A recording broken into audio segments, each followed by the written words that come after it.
Good morning all of you. कैसे हैं आप सभी लोग। कल हमने व्यक्तिवाचक और जातिवाचक संज्ञा की चर्चा की थी। आज उसी के आगे द्रव्यवाचक, समूहवाचक और भाववाचक संज्ञा की चर्चा करेंगे। तो कल एक छोटा सा पार्ट हमने बनाया था भाग 1 संज्ञा का, जिसमें व्यक्तिवाचक और जातिवाचक की बात किया था। आज द्रव्यवाचक संज्ञा से शुरुआत करते हैं। तो देखते हैं द्रव्यवाचक संज्ञा।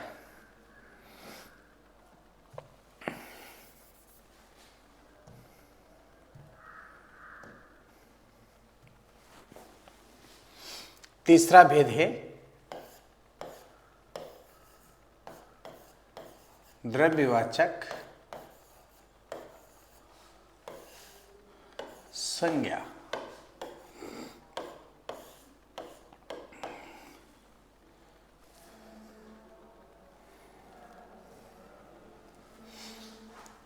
वे संज्ञा शब्द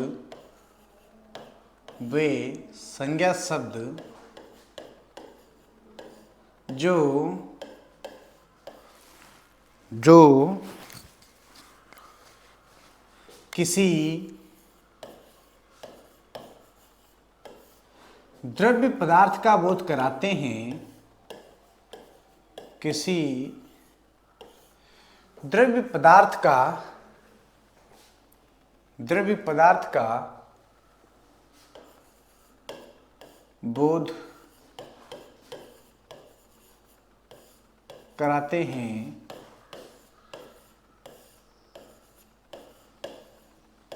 उन्हें द्रव्यवाचक संज्ञा शब्द कहते हैं। वे संज्ञा शब्द जो किसी द्रव्य पदार्थ का बोध कराते हैं, उन्हें द्रव्यवाचक संज्ञा शब्द कहते हैं। अब इसमें कौन कौन से द्रव्यवाचक संज्ञा शब्द होते हैं, तो मैंने यहाँ पे एक बात कल आपको बताई थी कि व्यक्तिवाचक,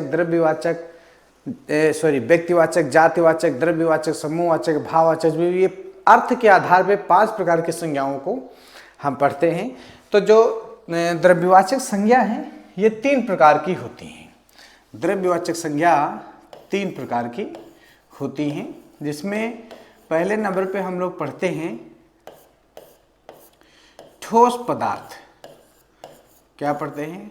ठोस पदार्थ। दूसरा पढ़ेंगे द्रव पदार्थ।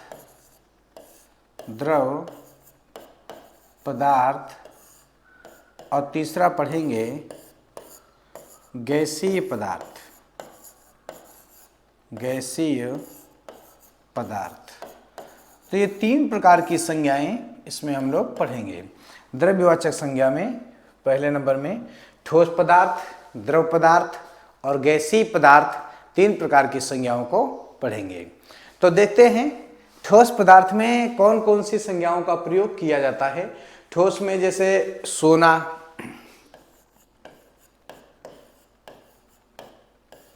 चांदी, तांबा, लोहा, लकड़ी, पत्थर इत्यादि शब्दों का प्रयोग किया जाता है।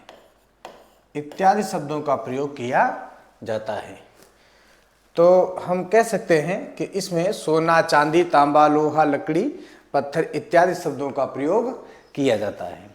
द्रव पदार्थ में आएंगे तो जैसे दूध, द्रव पदार्थ में किसका प्रयोग करेंगे? इसको थोड़ा सा सही कर देते हैं।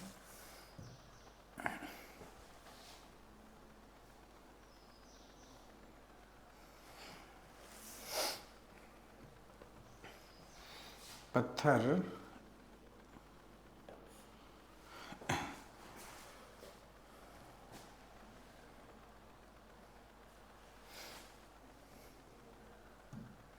द्रव पदार्थ में देखते हैं दूध,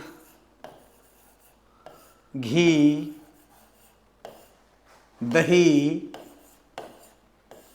पानी,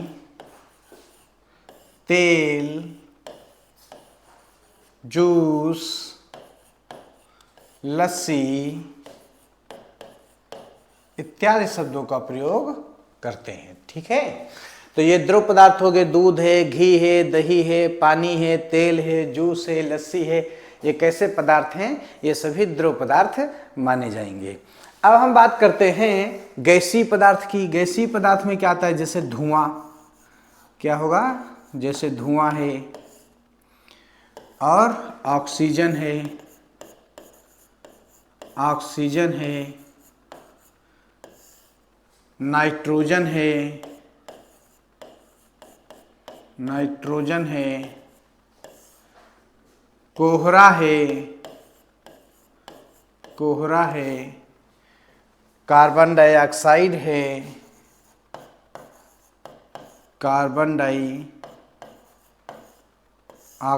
है। तो जितनी भी ऑक्साइड हैं, जितनी भी गैसें होती हैं, वो सभी गैसीय पदार्थ में प्रयोग की जाती हैं। ठीक है, तो हम यहाँ से ध्यान रख सकते हैं कि हमारा जो ठोस पदार्थ है वो कौन कौन सा है? सोना, चांदी, तांबा, लोहा, लकड़ी और पत्थर। यहाँ बात करें दूध, घी, दही, पानी, तेल, जूस, लस्सी, ये कैसे पदार्थ माने गए? ये हमारे द्रव पदार्थ माने गए। ठीक है, उसके बाद गैसीय पदार्थ में क्या माना गया?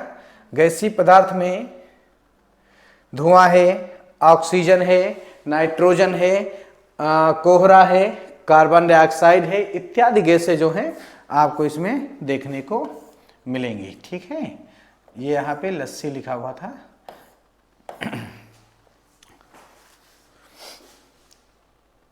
तो ये मैंने बात कर ली द्रव्यवाचक संज्ञा की। तो द्रव्यवाचक संज्ञा वे संज्ञा शब्द, एक बार पुनः देख लेते हैं। द्रव्यवाचक संज्ञा वे संज्ञा शब्द जो किसी द्रव पदार्थ का बोध कराते हैं, उन्हें द्रव्यवाचक संज्ञा शब्द कहते हैं। ये तीन प्रकार की होती हैं: ठोस पदार्थ, द्रव पदार्थ, गैसीय पदार्थ। ठोस पदार्थ में किसका प्रयोग किया जाता है?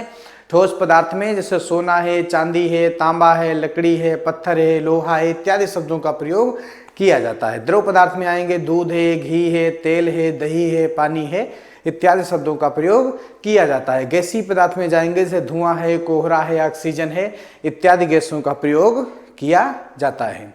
तो ये नंबर 3 के बाद हम बढ़ते हैं नंबर 4। संज्ञा कौन सी थी? मैंने कल बताया था नंबर 4 पे समूहवाचक संज्ञा।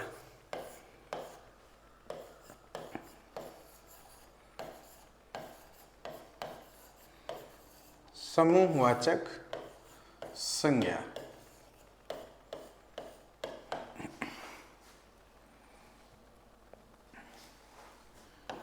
वे संज्ञा शब्द जो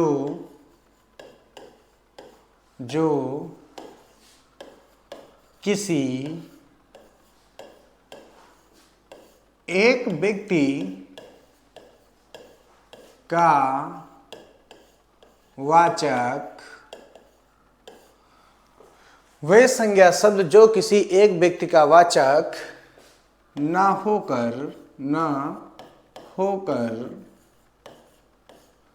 समूह या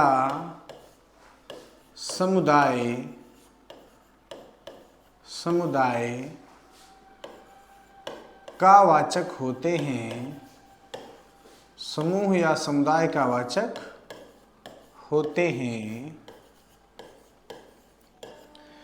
उन्हें समूहवाचक संज्ञा शब्द कहते हैं। ये तो यहाँ पे लिखा हुआ है, इसलिए हमने आगे नहीं लिखा कि उसे समूहवाचक संज्ञा शब्द कहते हैं। हेडिंग लिखी हुई है समूहवाचक संज्ञा। तो वे संज्ञा शब्द जो किसी एक व्यक्ति का वाचक ना होकर समूह या समुदाय का वाचक होते हैं, उन्हें क्या कहा जाता है? समूहवाचक संज्ञा शब्द कहते हैं।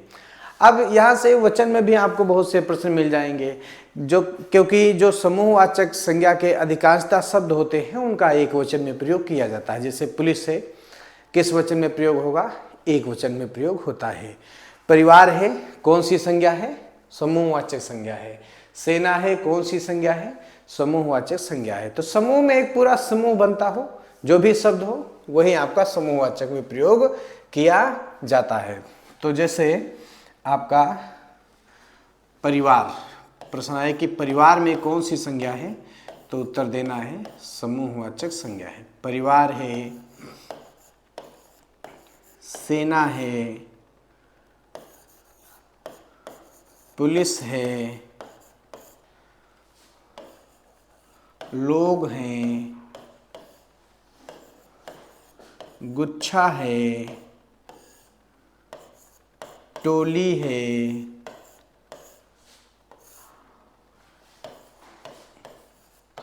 गट्ठर है,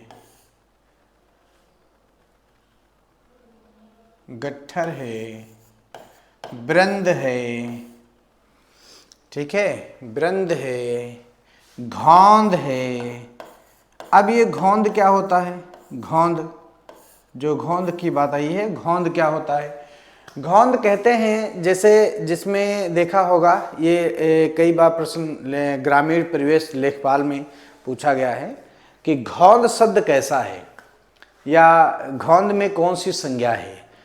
तो घौंद एक समूहवाचक संज्ञा में प्रयोग किया जाएगा, क्योंकि जिसमें जैसे जो केला होता है, केले जिसमें लगते हैं तो वो एक पूरी घौंद होती है। केलों की क्या होती है? एक घौंद होती है। तो वो पूरा एक समूह बनता है। क्या बनता है? समूह बनता है। तो घौंद शब्द भी इसी में प्रयोग किया जाएगा। ठीक है। तो परिवार, सेना, पुलिस, लोग, गुच्छा, टोली, गट्ठर, वृंद, घौंद। अगर ढेर आ जाए, जिससे कहा जाए ढेर में कौन सी संज्ञा है, तो ढेर में भी क्या बनता है? एक समूह बनता है। भीड़ आ जाए कि भीड़ में कौन सी संज्ञा है, उत्तर क्या देंगे? यहाँ भी समूहवाचक संज्ञा है। तो जिनमें समूह कई लोगों की बात होती है, उन सब का उत्तर समूहवाचक संज्ञा में दिया जाता है। तो ये आपके उत्तर हो गए समूहवाचक संज्ञा के। इसमें कोई भी प्रश्न इस तरीके का आएगा, सबका उत्तर क्या होगा? समूहवाचक संज्ञा। ठीक है। तो ये आपका पूरा हो गया। मैं आशा करता हूँ सभी लोग अच्छी तरह से समझ गए होंगे समूहवाचक संज्ञा क्या होती हैं। अब आगे बढ़ते हैं समूहवाचक संज्ञा के। अगला भेद हम लोग पढ़ते हैं भाववाचक संज्ञा। पांचवा जो है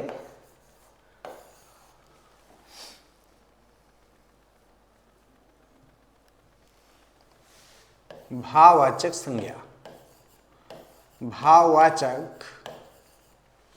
भाववाचक संज्ञा देखते हैं परिभाषा क्या है कि वे संज्ञा शब्द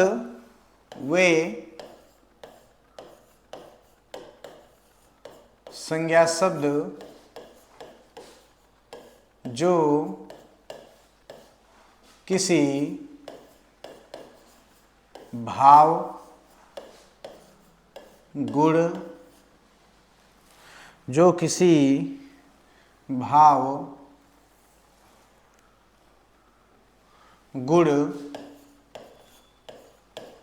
दशा या अवस्था, एक ही बात होती है, दशा या अवस्था का बोध कराते हैं,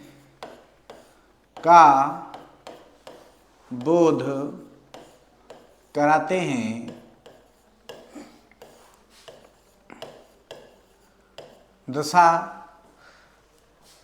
अवस्था का बोध कराते हैं, उन्हें भाववाचक संज्ञा शब्द कहते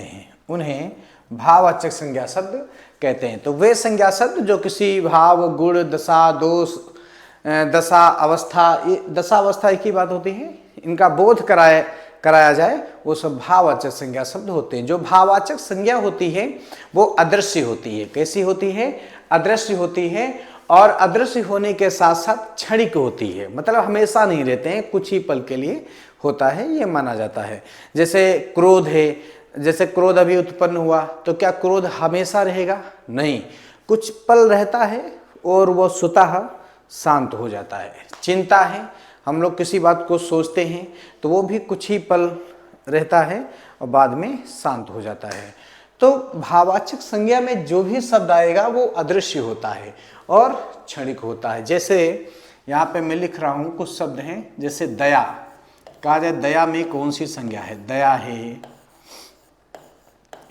करुणा है, सुख है, दुख है, अमीरी है, गरीबी है, अमीरी है, गरीबी है, सुंदरता है, वीरता है। ये सभी कैसे शब्द हैं? भाववाचक संज्ञा में प्रयोग किए जाते हैं। जैसे मानवता है, मानवता में कौन सी संज्ञा है? उत्तर देना है भाववाचक संज्ञा है। तो इनमें से कोई भी इसी प्रकार कोई भी उदाहरण आता है तो इन सब का उत्तर क्या देना है? भाववाचक संज्ञा। इसके साथ साथ में मान लो इसके अलावा भी कुछ अलग से आ जाते हैं तो आप ध्यान रखेंगे कि ऐसे शब्दों का प्रयोग जो है सभी भाववाचक संज्ञा में प्रयोग किए जाते हैं। इसके अलावा मान लो कोई अन्य भी शब्द आ रहा है तो उसको देखिएगा। मैं अभी जब प्रैक्टिस कराऊंगा, ऐसे जब ये पूरे चैप्टर समाप्त हो जाएंगे, प्रैक्टिस कराने पर भी बहुत से उदाहरण आएंगे तो उनकी भी चर्चा यहाँ पर करूँगा। ठीक है, तो ये आपका भाववाचक संज्ञा हो गया। लेकिन भाववाचक संज्ञा के बारे में एक बात और बता दूँ, ये बात हम नोट में लिख देते हैं कि जो भाववाचक संज्ञा हैं उनका जो प्रयोग है वो एक वचन में किया जाता है। ये बात ध्यान रखना। भाववाचक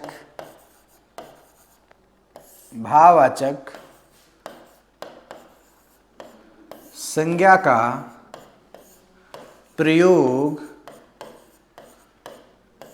एक वचन में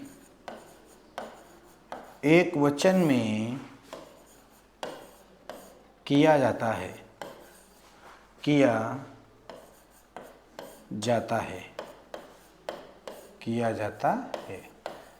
तो भाववाचक संज्ञा का जो प्रयोग है किस में किया जाएगा? एक वचन में किया जाता है। अब मान लो जैसे प्रश्न आ गया, जवानी में कौन सी संज्ञा है? तो क्या उत्तर देना है? भाववाचक संज्ञा है, जवानी है। ठीक है। बुढ़ापा में कौन सी संज्ञा है? बुढ़ापा में कौन सी संज्ञा है? उत्तर क्या देना है? भाववाचक संज्ञा है। बचपन में कौन सी संज्ञा है? उत्तर क्या देना है? भाववाचक संज्ञा है। तो ऐसे शब्दों का जो प्रयोग है, ऐसे शब्दों का प्रयोग हम भाववाचक संज्ञा में करते हैं। ठीक है, ये बात ध्यान रखिएगा। मुख्य बात यहाँ से आप ध्यान रखेंगे क्योंकि कुछ अभी आगे उदाहरण आपको देखने को मिलेंगे जो होंगे भाववाचक संज्ञा, और आपको लगेगा ये भाववाचक संज्ञा है, लेकिन उसका भी नियम कुछ अलग है। कुछ और भी प्रश्न ऐसे देखने को मिलेंगे जो उत्तर कुछ अलग दे रहे हैं, अभी मैं उसके आगे चर्चा करूंगा। तो भाववाचक संज्ञा का प्रयोग जो है एक वचन में किया जाता है। दया में कौन सी संज्ञा है? भाववाचक। करुणा में भाववाचक। सुख में भाववाचक। दुख में भाववाचक। अमीरी गरीबी भाववाचक। सुंदरता भाववाचक। वीरता भाववाचक। मानवता भाववाचक। जवानी है, बुढ़ापा है, बचपन, इन सब का उत्तर क्या है? भाववाचक संज्ञा। अब हम बात करते हैं संज्ञा को पहचानने के कुछ विशेष नियम होते हैं। संज्ञा को पहचानने के कुछ विशेष नियम होते हैं, लेकिन उसके पहले एक चीज और मैं बता देता हूं यहाँ पे कि जो भाववाचक संज्ञा है उसका निर्माण कितने प्रकार से होता है। ये प्रश्न आता है तो पहले इसको पढ़ लेते हैं। भाववाचक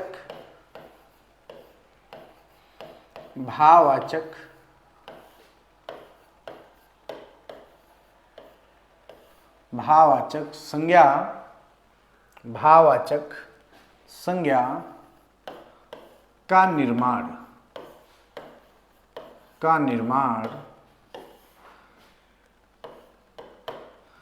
कैसे होता है? ये भी प्रश्न पूछा जाता है कि भाववाचक संज्ञा का निर्माण कितने प्रकार से होता है या भाववाचक संज्ञा का निर्माण कैसे होता है। तो कैसे होता है मैं भी एक एक शब्द लिखूंगा, पहले ये जान लेता हूं कि निर्माण होता कितने प्रकार से है। तो जो भाववाचक संज्ञाएं हैं उनका निर्माण होता है 5 प्रकार से।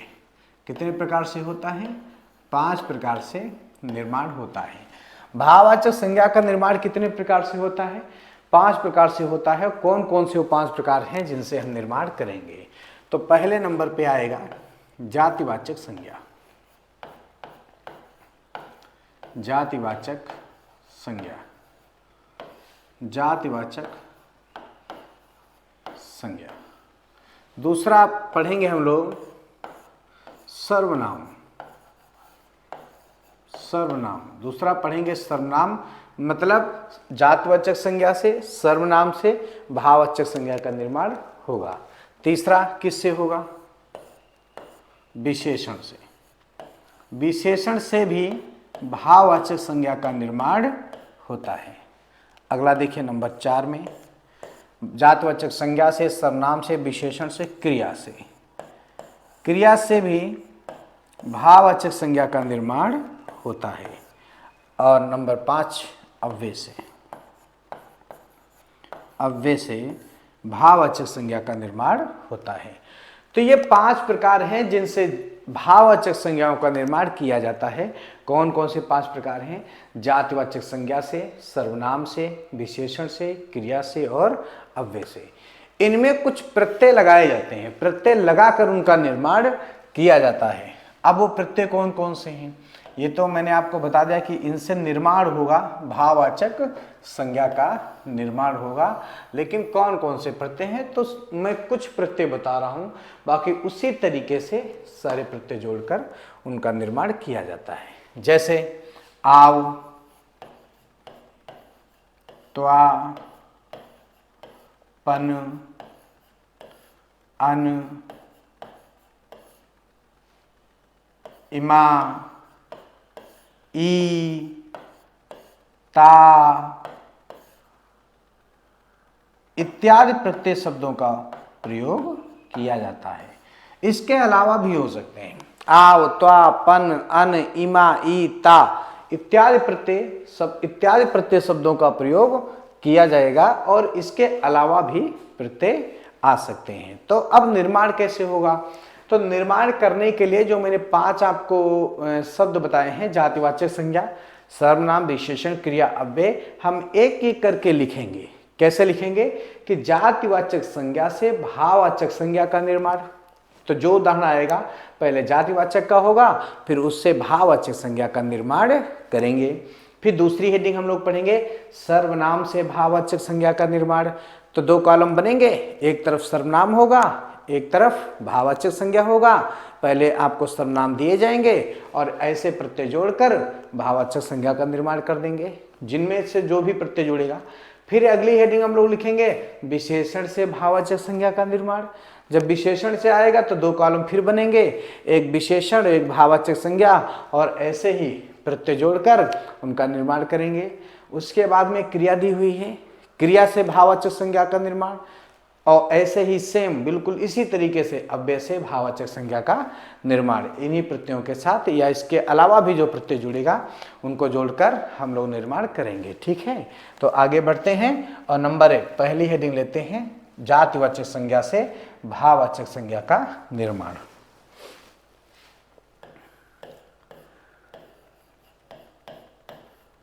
जातिवाचक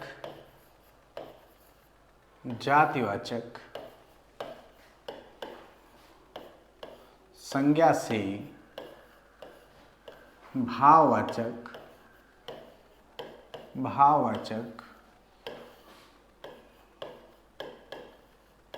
संज्ञा का निर्माण।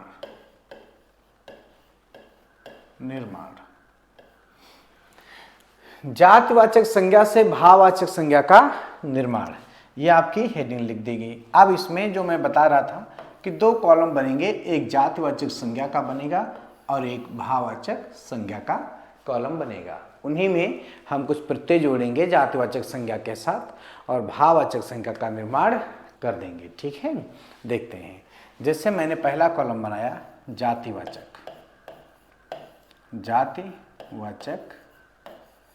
संज्ञा, और दूसरा कॉलम हमने बनाया भाववाचक संज्ञा।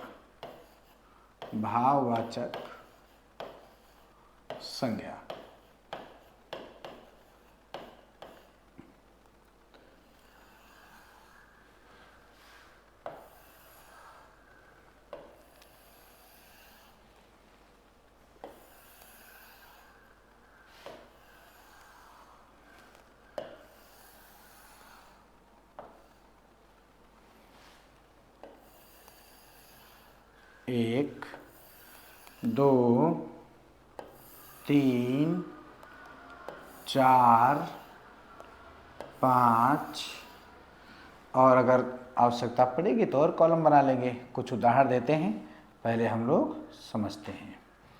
जैसे अब जातिवाचक संज्ञा में एक प्रश्न दिया गया आपको, मानव। अब ये सभी लोग पिछली क्लास में हमने पढ़ाया था कि जब किसी व्यक्ति, किसी वस्तु, किसी स्थान का नाम आता है तो व्यक्तिवाचक संज्ञा होती है। मैंने वहाँ पे तो कई तरीके बताए थे कि व्यक्तिवाचक संज्ञा का जो भी शब्द होगा वो सदैव एक वचन में होगा, दृश्य होगा, या किसी व्यक्ति, किसी वस्तु, किसी स्थान का क्या आ जाए, नाम आ जाए। किसी व्यक्ति, किसी वस्तु, किसी स्थान का नाम आ जाए तो वहाँ व्यक्तिवाचक संज्ञा होती है।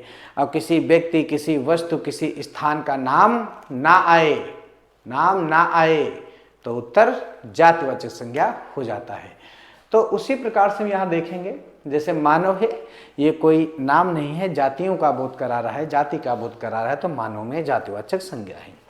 मानव है, ठीक है, बच्चा है, स्त्री है, नारी है, ये सभी कौन सी संज्ञाएं हैं, जातिवाचक संज्ञा बन रही है। ठीक है, लड़का है, कौन सी संज्ञा है, जातिवाचक संज्ञा है। तो जातिवाचक संज्ञा का जो भी प्रश्न आएगा, इसी मतलब एक जाति की बात कराएगा और इन्हीं ऐसे शब्दों में हम कुछ प्रत्ययों को जोड़ेंगे। क्या जोड़ेंगे, प्रत्ययों को जोड़ेंगे। जैसे बूढ़ा, ठीक है, बूढ़ा एक शब्द दे गया, कौन बूढ़ा है, ठीक है, बूढ़ा को हटा देते हैं, भी इसको थोड़ा आगे हम बाद में चर्चा इसकी करेंगे।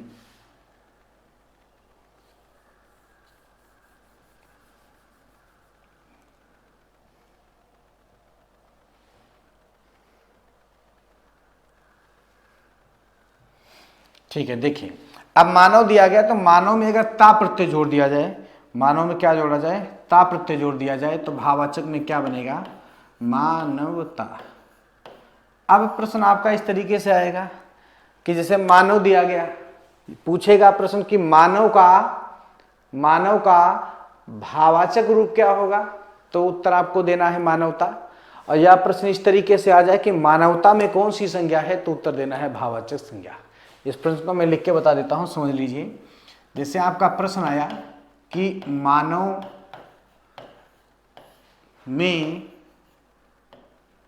मानवता में, पहले मानवता वाला प्रश्न कर देता हूं।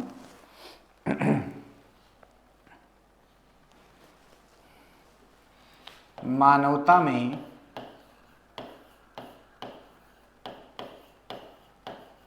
कौन सी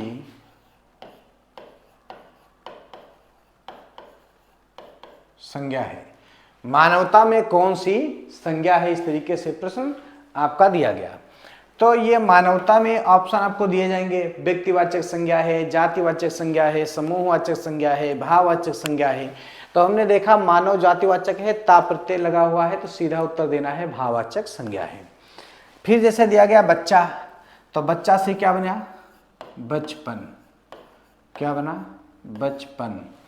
फिर अगला बना है स्त्री, स्त्री से क्या बना, स्त्रीत्व, क्या बना, स्त्रीत्व, यही तो बनेगा।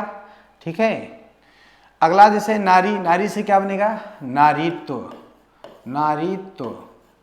ठीक है, अगला जैसे लड़का है, लड़का से क्या बनेगा, लड़कपन, लड़कपन।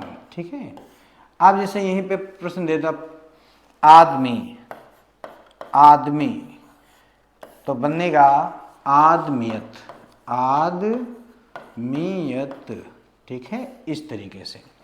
तो ऐसे हम भाववाचक संज्ञा का निर्माण करेंगे, कुछ न कुछ प्रत्यय जोड़कर, जिसमें सबसे ज्यादा इंपॉर्टेंट प्रश्न या तो नारी या स्त्री, क्योंकि जब प्रश्न इस तरीके से पूछा जाता है, जैसे दूसरा प्रश्न मैं बता रहा हूं, प्रश्न आएगा कि स्त्रीत्व में कौन सी संज्ञा है, तो बहुत से लोग क्या करते हैं, एक शब्द देखते हैं स्त्री, कहते हैं ये जो स्त्री शब्द है, स्त्री वाला स्त्री से लगता है जातिवाचक संज्ञा है, उत्तर जातिवाचक दे देते हैं। प्रश्न गलत हो जाता है क्योंकि स्त्री के साथ आप देख सकते हैं त्वा प्रत्यय लगा हुआ है। क्या लगा हुआ है? त्वा प्रत्यय लगा हुआ है। त्वा प्रत्यय जुड़ने से हमारा उत्तर क्या हो गया? भाववाचक संज्ञा हो गया। ठीक है, तो ये पहला हमने भाग पढ़ा है कि जातिवाचक संज्ञा से भाववाचक संज्ञा का निर्माण। तो इसमें आप लोग दो प्रश्न बहुत ध्यान से देखेंगे। एक प्रश्न है स्त्री वाला, एक नारी वाला और एक मानव वाला। ये तीन प्रश्न बहुत इंपॉर्टेंट इसमें हैं। जब भी पढ़ेंगे तो ध्यान रखेंगे और जितने भी उदाहरण इसके आएंगे इसी तरीके से बनेंगे। अब हम आगे बढ़ते हैं। जातिवाचक संज्ञा के बाद पीछे आएंगे। जातिवाचक संज्ञा से दूसरी हेडिंग हम लोग पढ़ेंगे सर्वनाम से भाववाचक संज्ञा का निर्माण।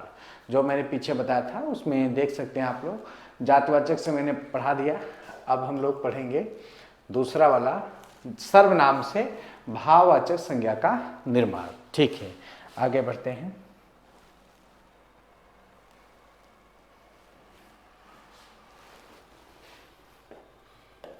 दूसरा है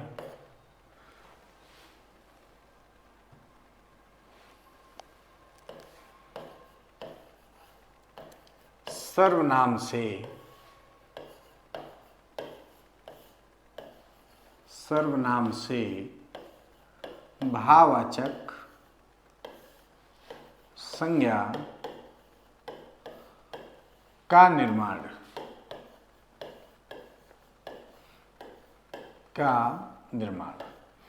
ये बन गया। ठीक है, सर्वनाम से भाववाचक संज्ञा का निर्माण। जैसे ही इसमें आएंगे तो फिर से हम वही काम करेंगे, दो कॉलम बना लेंगे। एक कॉलम में क्या आएगा? सर्वनाम आएगा। क्या आएगा? सर्वनाम आएगा। और दूसरे कॉलम में क्या आएगा? भाववाचक संज्ञा आएगी। भाववाचक संज्ञा आएगी। भाववाचक संज्ञा। ठीक है, सर्वनाम से भाववाचक संज्ञा का निर्माण। बिल्कुल सेम जैसे हम लोगों ने पीछे भी कुछ कॉलम बनाए थे वैसे ही यहाँ भी कॉलम बनाएंगे और इसका निर्माण करेंगे।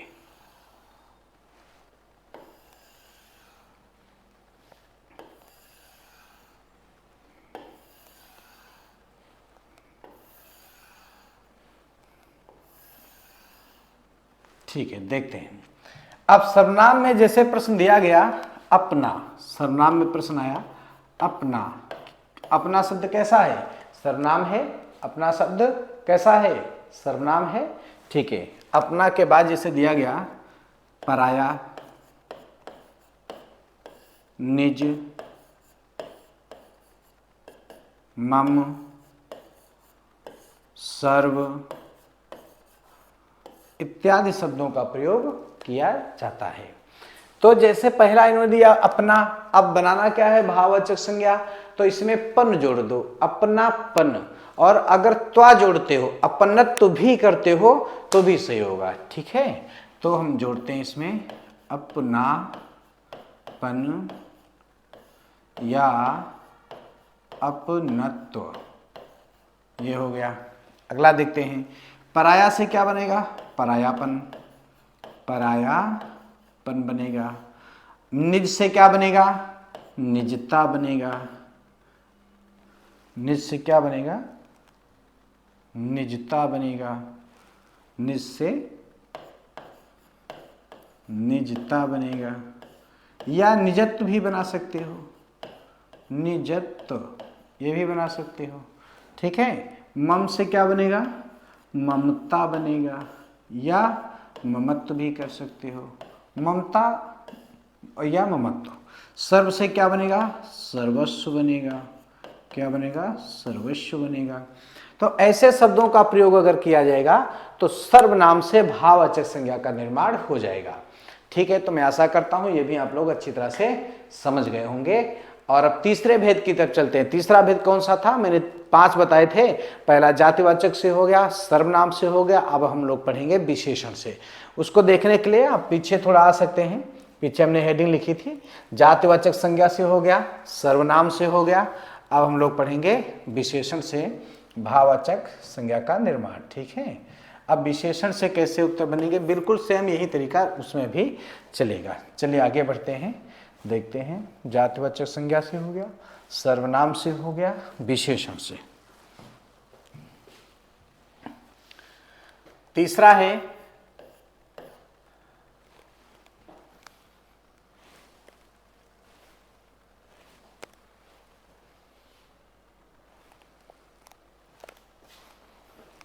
विशेषण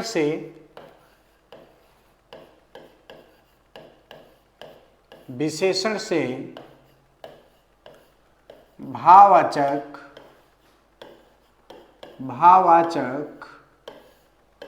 संज्ञा का निर्माण, ठीक है। देखते हैं विशेषण से भाववाचक संज्ञा का निर्माण। सेम बिल्कुल ऐसे ही जैसे अभी पिछली बार हम लोगों ने कॉलम बनाया था, ऐसे ही दो कॉलम बनेंगे, एक बनेगा विशेषण का और एक बनेगा भाववाचक संज्ञा का। तो बनाते हैं दो, इसमें एक विशेषण होगा, एक भाववाचक संज्ञा होगा। तो विशेषण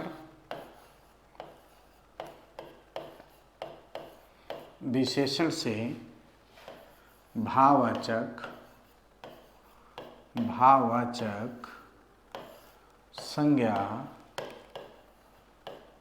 का निर्माण, ठीक है। इसमें भी कुछ उदाहरण दिए जाएंगे और प्रत्यय जोड़कर उनका निर्माण करते हैं। जैसे मान लो मैंने पहला उदाहरण दिया, इसमें आपको सुंदर, वीर, धीर, कायर,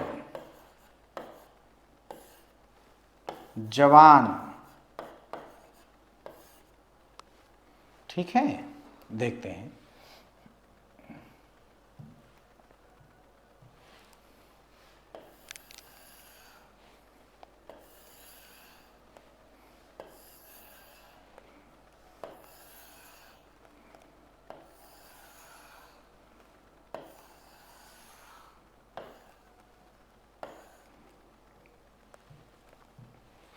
सुंदर है, वीर, धीर, कायर, जवान, और एक शब्द और लिख देता हूं।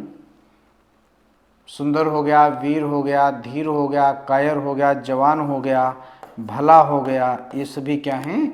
ये सभी आपके विशेषण हैं, ठीक है।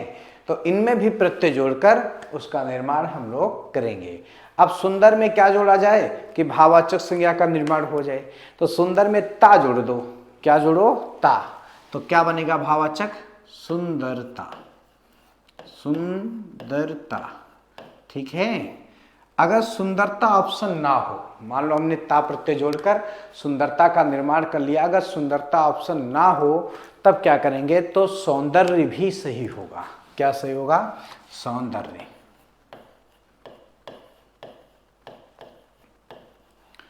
सौंदर्य भी सही होगा। दूसरा देखते हैं वीर। वीर से बनेगा वीरता। क्या बनेगा? वीरता। और अगर वीरता ऑप्शन नहीं है तो वीरत्व भी सही होगा, ठीक है। वीर से वीरता भी है और वीरत्व भी है, वीर से वीरता भी है और वीरत्व भी है, दोनों सही हो जाएंगे। अगला है धीर। धीर से क्या बनेगा? धीर से बनेगा धीरता। इसको थोड़ा सा सही कर देता हूं।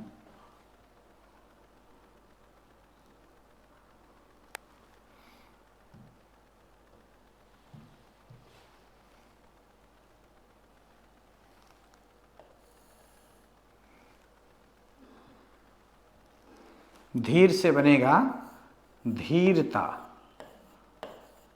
अगर नहीं है तो धीरत्व भी कर सकते हो, धीरत्व, ठीक है। आगे बढ़ते हैं। कायर। कायर से क्या बनेगा? कायरता, कायरता, ठीक है। अगला जवान से क्या बनेगा? जवानी। क्या बनेगा? जवानी। भला से क्या बनेगा? भलाई। क्या बनेगा? भलाई, ठीक है। अगर मान लो बूढ़ा होता तो बूढ़ा से क्या बनेगा? बुढ़ापा बनेगा। बूढ़ा से क्या बनेगा, बुढ़ापा बनेगा। पा प्रत्यय जोड़ दोगे, ठीक है। महान तो विशेषण स्वयं में है, उससे नहीं बनेगा। कोई भी एक ऐसा शब्द रखोगे जिससे हमारा भाववाचक संज्ञा का निर्माण हो जाए। विशेषण वो शब्द ऐसा होना चाहिए जिसमें प्रत्यय जुड़कर उसका निर्माण हो रहा हो। जैसे बूढ़ा है, उसमें पा जोड़ दोगे तो छोटा ऊ, जैसे पहले बड़ा ऊ करते हैं, बड़ा ऊ का परिवर्तन छोटा ऊ में हो जाता है। वो जब हम प्रत्यय आपको पढ़ाएंगे, उपसर्ग प्रत्यय, तो वहाँ पे उसके विशेष नियम आते हैं। प्रत्यय के विशेष नियम में ऐसे नियम देखने को मिलेंगे। जैसे मान लो यहाँ पे लिखा होता बूढ़ा, तो बूढ़ा का भाववाचक रूप क्या होगा, तो हम क्या करते, बूढ़ापा करते। जैसे लिख के बताऊँ, देखो यहाँ पे मैंने लिख दिया बूढ़ा, ठीक है। प्रश्न लिखा है बूढ़ा।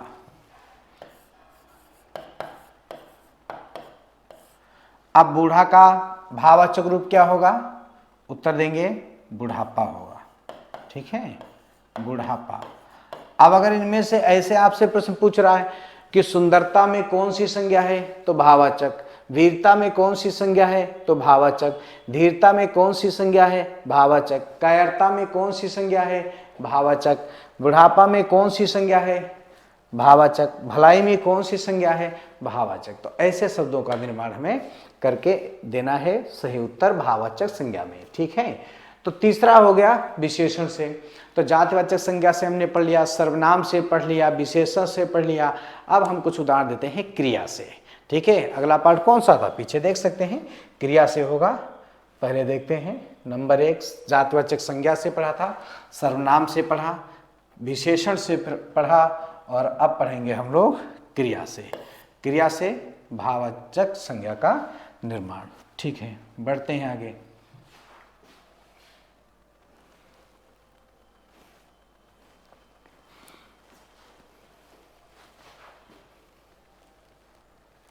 नंबर 4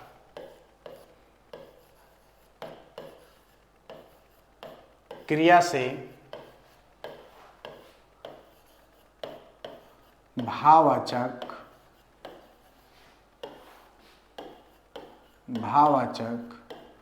संज्ञा से निर्माण।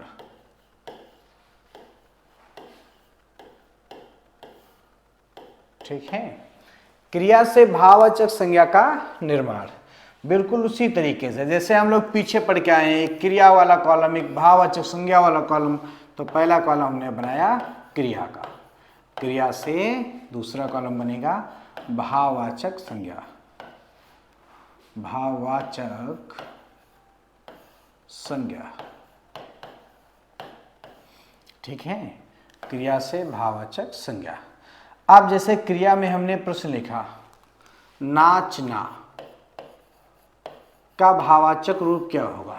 नाचना क्रिया है, क्योंकि धातु में ना प्रत्यय जोड़ने पर क्रिया का निर्माण होता है।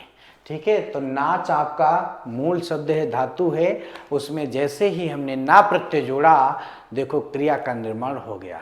जब तक धातु में आप ना प्रत्यय नहीं जोड़ेंगे तब तक क्रिया का निर्माण नहीं होगा। जैसे चलना क्रिया है तो इसमें चल धातु है, पढ़ना क्रिया है तो इसमें पढ़ धातु है, और जैसे ही इन चल है, पढ़ है, दौड़ है, लिख है, इनमें सब में ना प्रत्यय जोड़ेंगे, क्रिया का निर्माण हो जाएगा। ठीक है, तो यहाँ पे नाचना क्रिया है तो भाववाचक बनेगा नाच।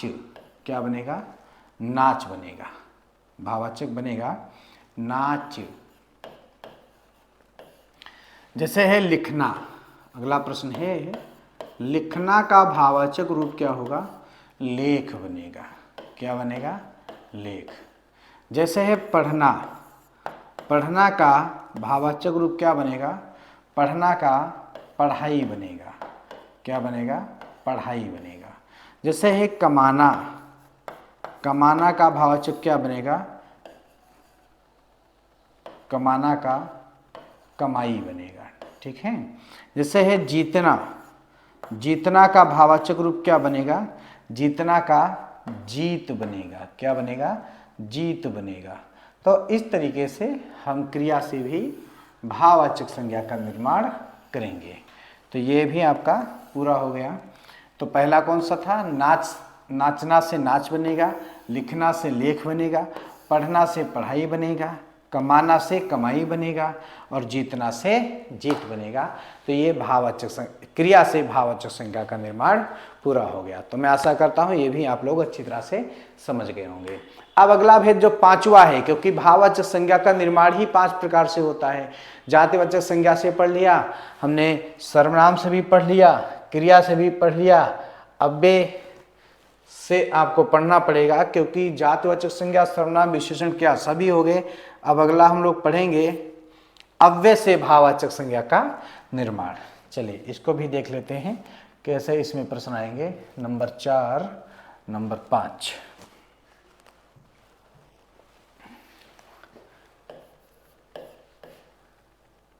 अव्यय से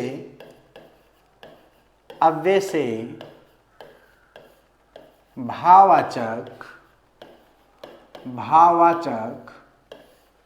संज्ञा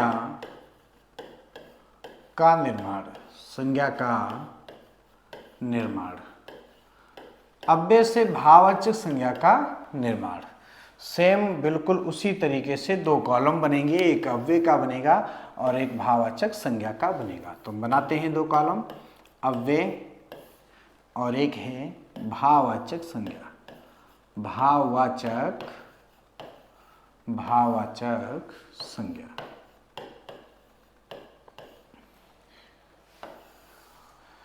अब जैसे अव्यय में हमने पहला प्रश्न लिख लिया, ऊपर, एक प्रश्न है ऊपर, ठीक है। ये अव्यय शब्द होते हैं। अव्यय आपका चैप्टर है, अव्यय चैप्टर पढ़ाऊंगा तो आएंगे वहाँ पे। अव्यय मुख्य रूप से 4 होते हैं, कुल 5 होते हैं।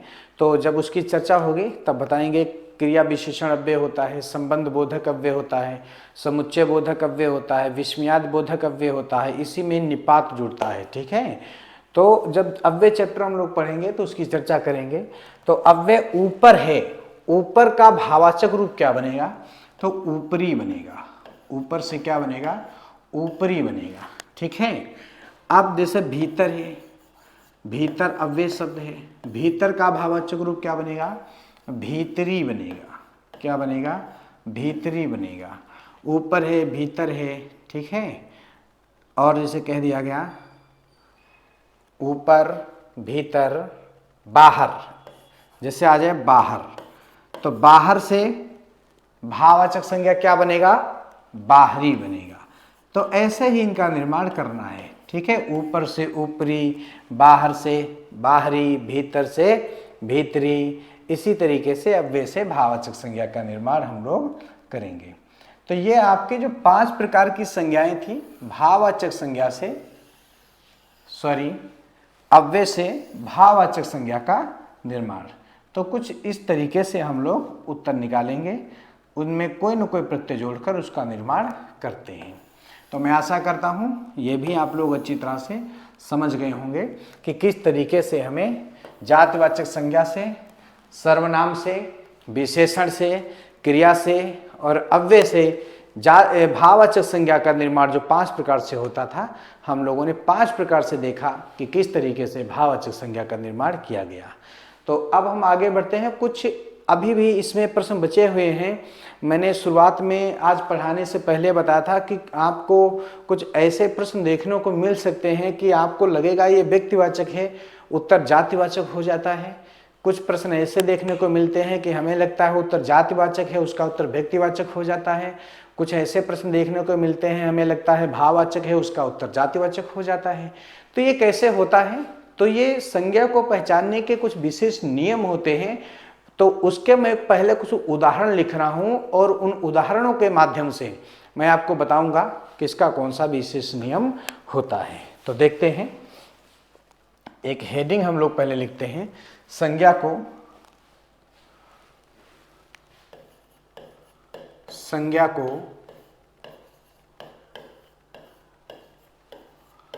पहचानने के विशेष नियम। संज्ञा को पहचानने के विशेष नियम। अब संज्ञा को पहचानने के जो विशेष नियम हैं, उन नियमों में अगर हम बात करें कि कैसे प्रश्न आएगा, तो प्रश्न आपको वाक्य के रूप में दिया जाएगा। प्रश्न कैसे मिलेगा? वाक्य के रूप में प्रश्न दिया जाएगा और उसमें शायद एक रेखांकित शब्द भी हो, उसमें संज्ञा पूछी जाती है। एक रेखांकित शब्द होगा, उसमें संज्ञा पूछी जाती है। तो मैं कुछ उदाहरण लिख के बता रहा हूं और उसके माध्यम से हम लोग समझते हैं। देखते हैं, जैसे पहला उदाहरण दिया गया,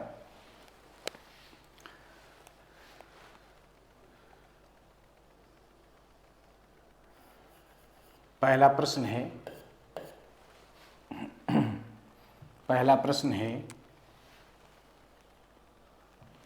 सीता हमारे घर की लक्ष्मी है। दूसरा प्रश्न है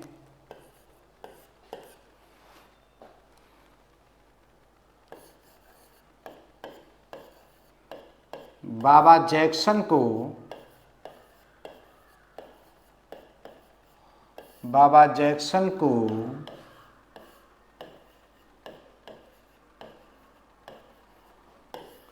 माइकल जैक्सन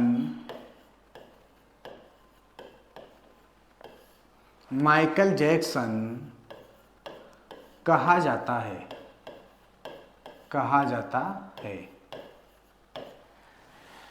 बाबा जैक्सन को माइकल जैक्सन कहा जाता है। तीसरा वाक्य है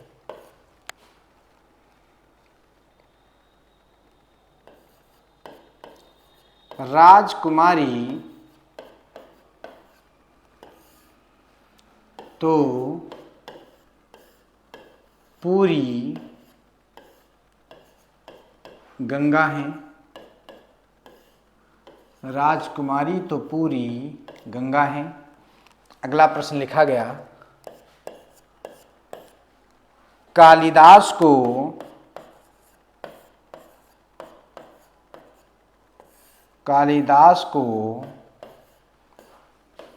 भारत का शेक्सपियर कहा जाता है।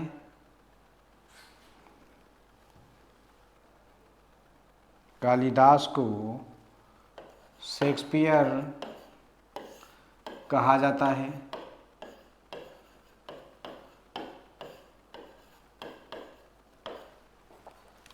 अगला है राणा प्रताप को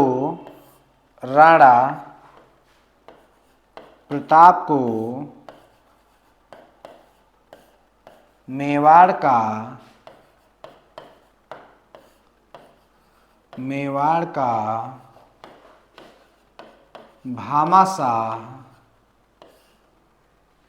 भामाशाह कहा जाता है। तो इस प्रकार से कुछ आपको उदाहरण दिए जाएंगे और इनमें भी एक आपको रेखांकित शब्द किया जाएगा, अंडरलाइन किया जाएगा। फिर आपसे पूछा जाएगा कि इस रेखांकित शब्द में संज्ञा है। ठीक है, तो मैं आपको पहले एक रेखांकित करता हूं, एक शब्द उसके माध्यम से बता रहा हूं। जैसे पहला जो वाक्य है सीता हमारे घर की लक्ष्मी है। मैं यहाँ पे रेखांकित शब्द कर रहा हूं लक्ष्मी। कौन सा? लक्ष्मी को रेखांकित कर रहा हूं। अगर केवल नाम की बात की जाए, जैसा कि मैंने शुरुआत में आप लोगों को बताया था कि अगर किसी व्यक्ति, किसी वस्तु, किसी स्थान या प्राणी का नाम आ जाए तो वहां पे व्यक्तिवाचक संज्ञा होती है। मैं कहता हूं सीता में कौन सी संज्ञा है, तो उत्तर होगा व्यक्तिवाचक संज्ञा है, क्योंकि सीता एक नाम है। मैं कहता हूं कि लक्ष्मी में कौन सी संज्ञा है, तो उत्तर होगा व्यक्तिवाचक संज्ञा है, क्योंकि लक्ष्मी एक नाम है। लेकिन यह भी आप देखो, मैं अलग अलग पूछ रहा हूं, नाम जो है इस तरीके से पूछ रहा हूं। जैसे मैंने कहा सीता, लक्ष्मी, सीता है,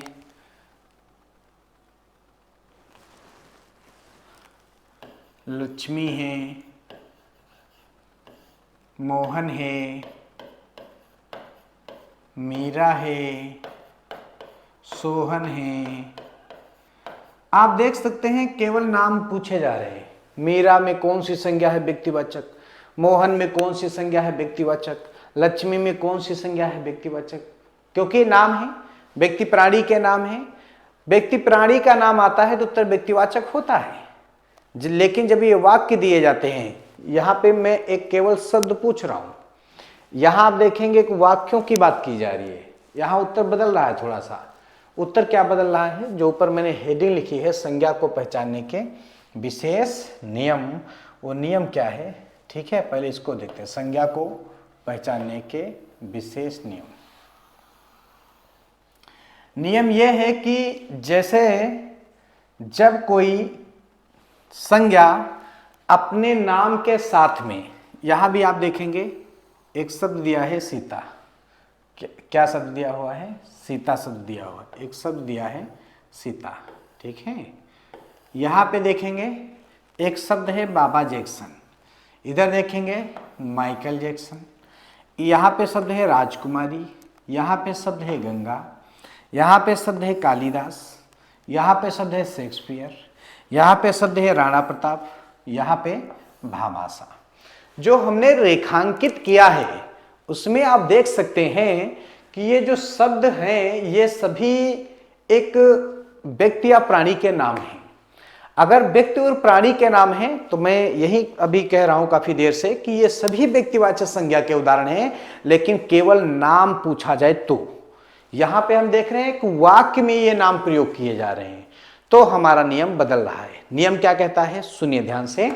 नियम कहता है कि जब कोई व्यक्तिवाचक संज्ञा अपने नाम के साथ में दूसरा नाम लेकर आ जाए, जब कोई व्यक्तिवाचक संज्ञा अपने नाम के साथ में दूसरा नाम लेकर आ जाए तो दूसरे नाम में जातिवाचक संज्ञा हो जाती है। समझ में बात आई कि जब किसी वाक्य में व्यक्तिवाचक संज्ञा का कोई भी शब्द, पहले व्यक्तिवाचक संज्ञा होगा कोई भी शब्द, और वह अपने नाम के साथ में जैसे ही कोई दूसरा नाम लेकर आएगा तो जो दूसरा नाम है उसमें जातिवाचक संज्ञा हो जाती है। तो हम इसकी भी चर्चा इसमें करते हैं। जैसे देखिए यहाँ पे ये अच्छा पीछे बैक हो गया, इसको थोड़ा आगे बढ़ाएं। कालिदास, हाँ ठीक है, देखिए राणा प्रताप, राजकुमारी। सीता में कौन सी संज्ञा है व्यक्तिवाचक, व्यक्तिवाचक। बाबा जैक्सन में व्यक्तिवाचक, व्यक्तिवाचक, ठीक है। राजकुमारी में कौन सी संज्ञा है, व्यक्तिवाचक। ये सभी नाम हैं तो सब में व्यक्तिवाचक होगा। कालिदास में व्यक्तिवाचक, कौन सी संज्ञा है, व्यक्तिवाचक। राणा प्रताप में व्यक्तिवाचक, कौन सी संज्ञा है, व्यक्तिवाचक। तो हमने देखा है इधर जितने भी ये नाम मैंने रेखांकित किए थे इन सब में व्यक्तिवाचक संज्ञा है। नियम यही कहता है कि जब किसी वाक्य में कोई भी व्यक्तिवाचक संज्ञा अपने नाम के साथ में जैसे ही कोई दूसरा नाम लेकर आते हैं, वाक्यों की बात कर रहा हूं, जैसे ही व्यक्तिवाचक संज्ञा अपने नाम के साथ में दूसरा नाम लेकर आते हैं तो उस दूसरे वाले नाम में जातिवाचक संज्ञा हो जाती है। तो ऐसे हमें तो लग रहा है कि जहां सीता व्यक्तिवाचक है तो लक्ष्मी भी व्यक्तिवाचक होना चाहिए, व्यक्तिवाचक होना चाहिए, बिल्कुल सही है, लेकिन इस तरीके से होना चाहिए कि सीता में कौन सी संज्ञा है, लक्ष्मी में कौन सी संज्ञा है, मोहन, मीरा, सोहन में कौन सी संज्ञा है, तो इन सब का उत्तर व्यक्तिवाचक होगा। लेकिन यहाँ वाक्यों में प्रयोग किए जा रहे हैं तो वाक्यों में उत्तर बदल रहे हैं कि जब कोई व्यक्तिवाचक संज्ञा अपने नाम के साथ में दूसरा नाम लेकर आएंगे तो इस दूसरे वाले नाम में जातिवाचक संज्ञा हो जाती है। तो लक्ष्मी में कौन सी संज्ञा होगी, जातिवाचक, जातिवाचक संज्ञा। माइकल जैक्सन में जातिवाचक, जातिवाचक संज्ञा।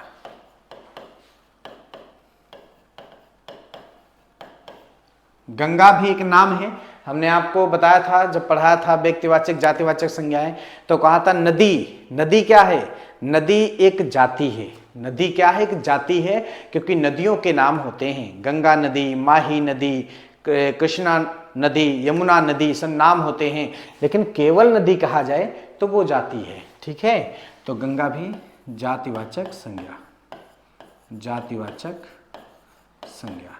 क्योंकि ये आप ध्यान रखेंगे, जब वाक्य की बात की जाएगी, वाक्य में कोई पहला शब्द व्यक्तिवाचक है और वो अपने नाम के साथ में जैसे ही कोई दूसरा नाम लेकर आएगा तो उस दूसरे वाले नाम में फिर जातिवाचक उत्तर देना है, जातिवाचक संज्ञा। शेक्सपियर में क्या होगा? जातिवाचक संज्ञा, जातिवाचक संज्ञा। भामाशा में क्या होगा? जातिवाचक संज्ञा, जातिवाचक संज्ञा। ठीक है, तो मैं यहाँ भी आशा करता हूँ कि आप सभी लोग अच्छी तरह से समझ गए होंगे कि कैसे हमें व्यक्तिवाचक जातिवाचक उत्तर देना है, कि हमें उत्तर व्यक्तिवाचक लग रहा था, सभी का उत्तर क्या हो गया? जातिवाचक। यही बात अगर हम आपको नोट में लिखना चाहें तो एक बात लिख सकते हैं नोट में नीचे यहाँ पे, कि जब किसी वाक्य में, जब किसी वाक्य में व्यक्तिवाचक संज्ञा, व्यक्तिवाचक संज्ञा अपने नाम के साथ में, अपने नाम के साथ में, नाम के साथ में दूसरा नाम लेकर आता है तो उस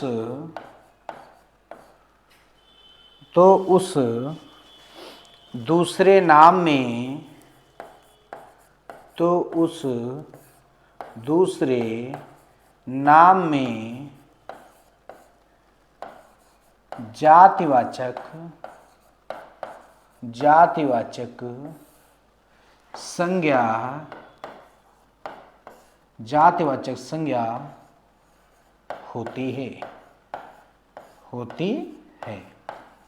बस, तो आप ये थोड़ा अब यहाँ पे ध्यान रखेंगे, मैं रेखांकित कर देता हूँ कि जब किसी वाक्य में, यहाँ किसकी बात है? वाक्य में व्यक्तिवाचक संज्ञा, जब किसी वाक्य में व्यक्तिवाचक संज्ञा अपने नाम के साथ में, अपने नाम के साथ में जैसे ही कोई दूसरा नाम लेकर आता है तो उस दूसरे वाले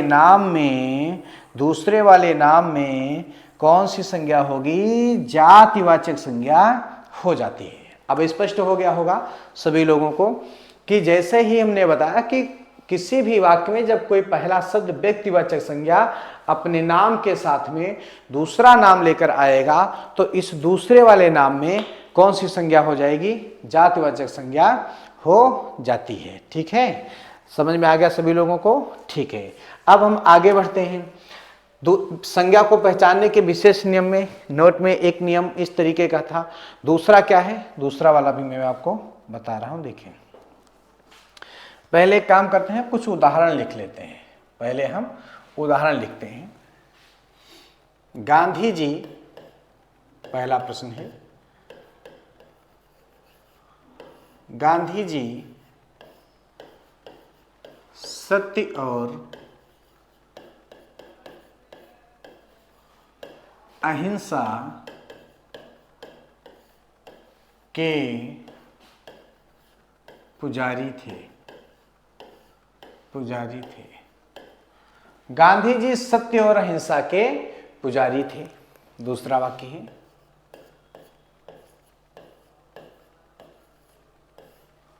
पटेल जी देश की एकता के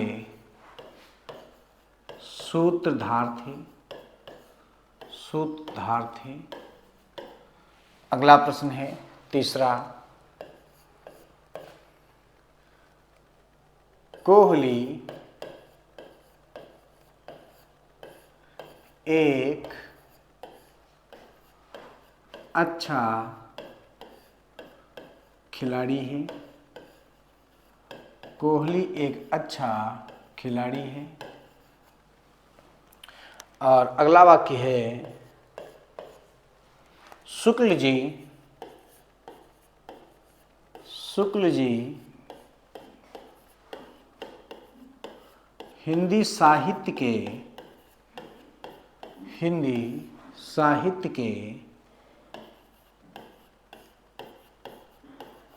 सर्वश्रेष्ठ कवि हैं। शुक्ल जी हिंदी साहित्य के सर्वश्रेष्ठ कवि हैं। एक वाक्य और लिखता हूं, मोदी जी ने भारत देश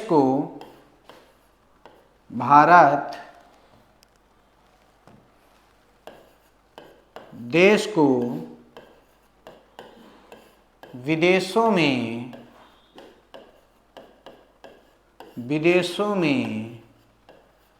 अलग पहचान दिलाई।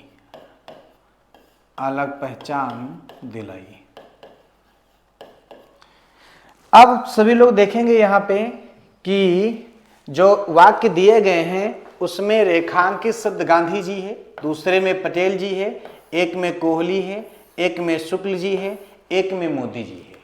तो ये देखो लग रहा होगा वाक्य में ये सभी जातियां हैं। ये गांधी है, ठीक है, तिवारी है, मिश्रा है, वर्मा जी, यादव जी, गांधी जी, शुक्ल जी, कोहली, पटेल, मोदी, क्या है, जातियां हैं। लेकिन जब भी ये ऐसा शब्द आ जाए और ये किसी व्यक्ति विशेष के अर्थ में रूढ़ हो जाता है, जब किसी व्यक्ति विशेष के अर्थ में रूढ़ हो जाता है तो उस शब्द में व्यक्तिवाचक संज्ञा हो जाती है। जैसे हम यहाँ पे बात करें गांधी जी, तो गांधी का मतलब क्या हुआ, महात्मा गांधी। गांधी का मतलब महात्मा गांधी। किसी व्यक्ति विशेष के अर्थ में जब रूढ़ हो जाता है तो उसमें जातिवाचक संज्ञा ना होकर व्यक्तिवाचक संज्ञा हो जाती है। जैसे फिर से कहा गया पटेल जी, पटेल मतलब सरदार वल्लभ भाई पटेल की बात हो रही है, तो यह भी व्यक्ति विशेष के अर्थ में रूढ़ हो गया। तो इसमें भी उत्तर क्या देना है, क्या उत्तर देंगे, व्यक्तिवाचक संज्ञा। अगला है कोहली। कोहली का भी एक विशेष अर्थ प्रकट करेंगे। विराट कोहली एक अच्छा खिलाड़ी है, तेंदुलकर एक महान खिलाड़ी है, इस तरीके से। तो तेंदुलकर आता तो सचिन नाम के साथ जुड़ जाता, कोहली आया है तो विराट के साथ जुड़ गया। तो इस प्रकार से व्यक्ति विशेष के अर्थ में रूढ़ हो रहा है, तो इसका भी उत्तर देंगे व्यक्तिवाचक संज्ञा। शुक्ल जी हिंदी साहित्य के सर्वश्रेष्ठ कवि थे, श्रेष्ठ कवि थे। तो शुक्ल मतलब आचार्य रामचंद्र शुक्ल की बात हो रही है, तो यहाँ भी ये शब्द व्यक्ति विशेष के अर्थ में रूढ़ हो गया, तो इसका भी उत्तर होगा व्यक्तिवाचक संज्ञा। और मोदी जी मतलब नरेंद्र मोदी, तो ये भी व्यक्ति विशेष के अर्थ में रूढ़ हो रहा है, तो इसका भी उत्तर होगा व्यक्तिवाचक संज्ञा। तो इसको भी हम लोग नोट में लिख लेते हैं यहाँ पे, ताकि ये बात ध्यान रहेगी जब भी हम इसको पढ़ेंगे कि जब किसी वाक्य में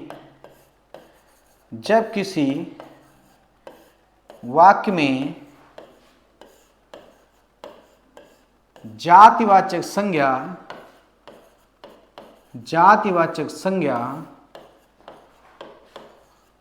का कोई भी शब्द व्यक्ति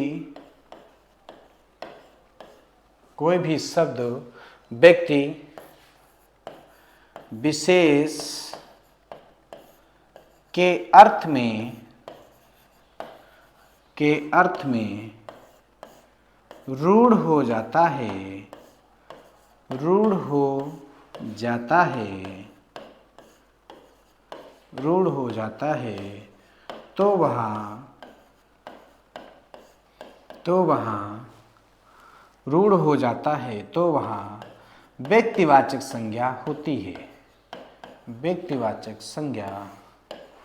तो वहाँ व्यक्तिवाचक संज्ञा होती है। ठीक है। तो ये भी आपका क्लियर हो गया होगा कि यहां पे क्या बताया गया कि जब किसी वाक्य में जातिवाचक संज्ञा का कोई भी शब्द आए, कोई भी शब्द, और वह शब्द जो होगा किसी व्यक्ति विशेष के अर्थ में रूढ़ हो जाता है, तो फिर उस शब्द में कौन सी संज्ञा होगी? व्यक्तिवाचक संज्ञा हो जाती है। तो मैं आशा करता हूं यह भी आप लोग अच्छी तरह से समझ गए होंगे कि वाक्य में जब ऐसा प्रश्न आएगा कि हमें लग रहा है जातिवाचक संज्ञा होनी चाहिए लेकिन उत्तर व्यक्तिवाचक हो रहा है, तो व्यक्तिवाचक कैसे होगा, सभी लोग अच्छी तरह से समझ गए होंगे। तो आगे बढ़ते हैं, तीसरे टाइप में देखते हैं कि एक और टाइप बचा है लास्ट, कि इसमें कैसे प्रश्न बनते हैं, इसको भी देख लेते हैं। तीसरा जो टाइप है, इसमें प्रश्न आता है कि उस पर, पहले कुछ प्रश्न लिख लेते हैं उसके बाद समझा देते हैं। उस पर दुखों का पहाड़, उस पर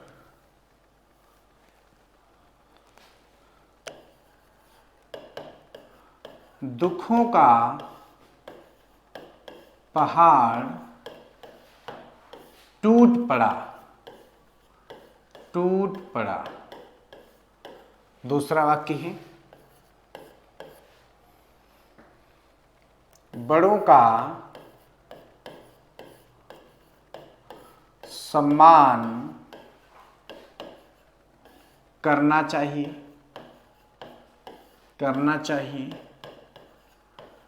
बड़ों का सम्मान करना चाहिए। तीसरा है शहर में आजकल चोरियां बहुत हो रही हैं।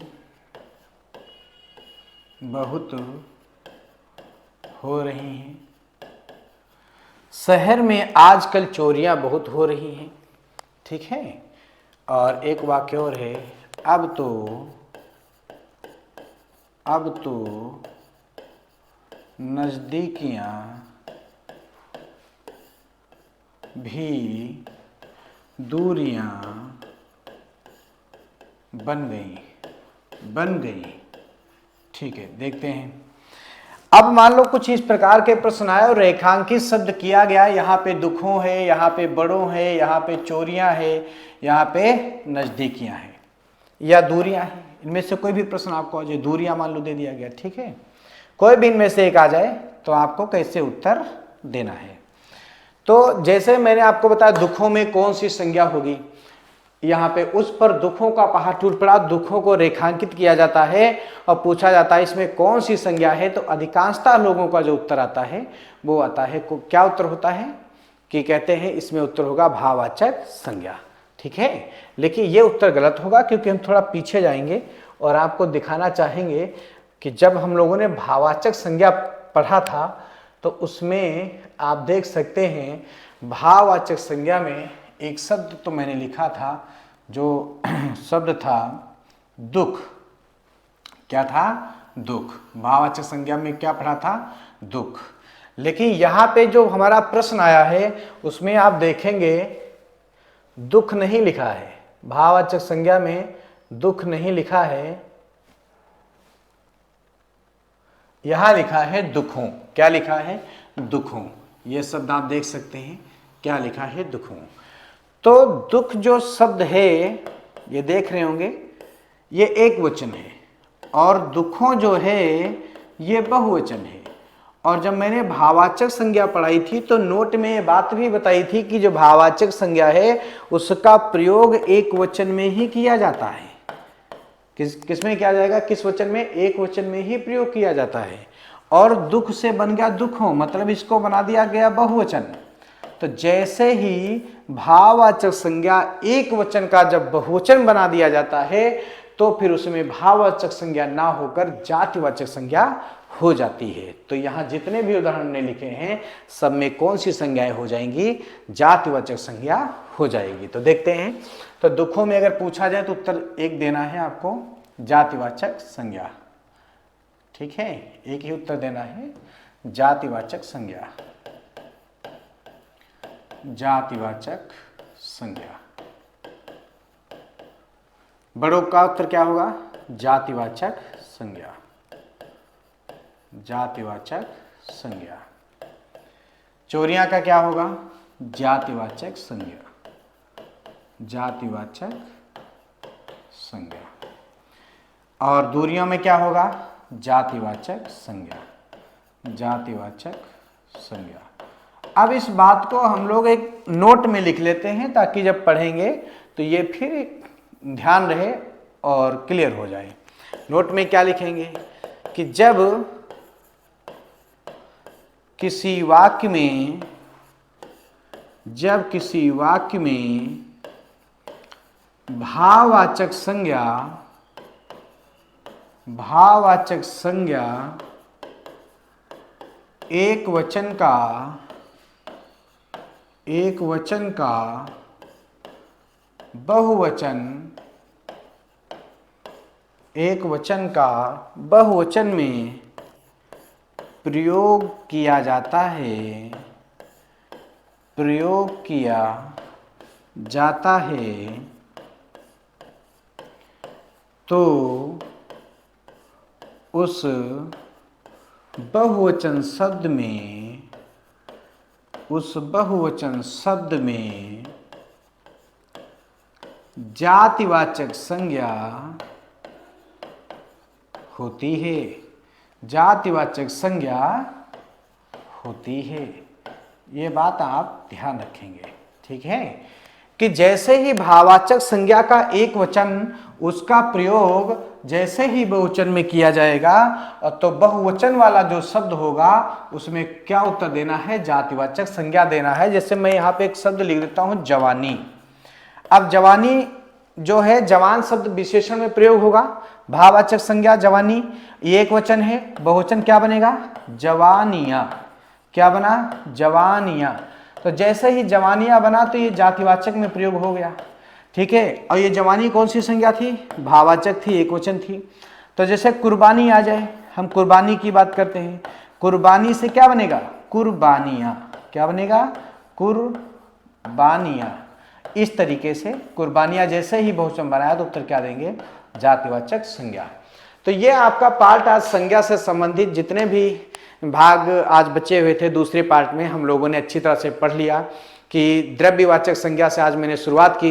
द्रव्यवाचक संज्ञा, समूहवाचक संज्ञा, भाववाचक संज्ञा, संज्ञा को पहचानने के विशेष नियम आपको बताए गए और भाववाचक संज्ञा का जो निर्माण है वो 5 प्रकार से बताया गया। जातिवाचक संज्ञा से कैसे निर्माण होता है, सर्वनाम से कैसे होता है, विशेषण से कैसे होता है, क्रिया से कैसे होता है, अव्यय से निर्माण कैसे होता है। तो आज हम लोगों ने अच्छी तरह से संज्ञाओं के बारे में जाना है।